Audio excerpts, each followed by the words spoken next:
Hey guys, this is Pinch Tune Danny. Mako Reactra, I think I'm saying that right, just gave me a great idea over on Instagram.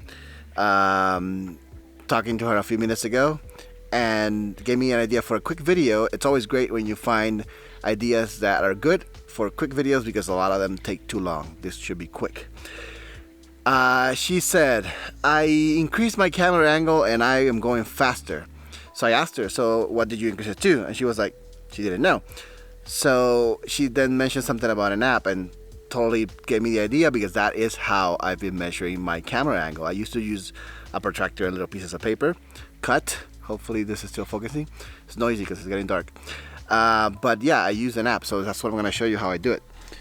Here on my iPhone, hopefully, ooh, that's kind of bright. You can't see it very well, but anyway, it's called iHandy Level. Oh, there we go. iHandy Level. I think it's free for iPhone, and I'm sure there's something for Android that you can find. And when you load this up, it's just a level.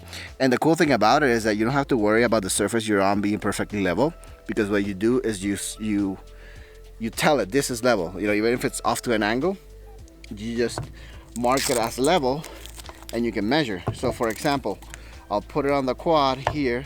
It doesn't matter if the quad's perfectly level or not, because I'll put it on there and I'll hit level, so it detects as that being level.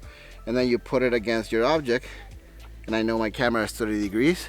You can't really tell, but it says 30 degrees there, so that's what we want. And then if I want to check my FPV camera, I can do it the same way. The FPV camera is a little bit harder because you gotta kind of match it up and really look that you get it right, but it's pretty easy if you look at it at level. Beside it, you see mine is 25 degrees, and it's roughly 25 degrees as you can read it there.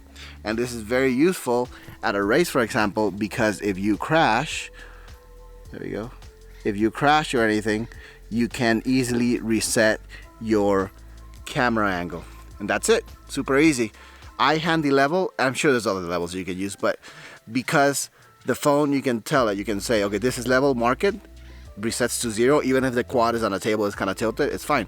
And you can use that to measure any angle on an FPV camera, whether it's a GoPro or the actual flight cam. That's it. Quick video, under 3 minutes. Thanks for watching, guys. Subscribe, like this video, share it. This is a good tip that you might want to share. Again, Pinch Tune Danny. If you're new to this channel, go ahead and subscribe. It's doing very well. I'll see you on the next one.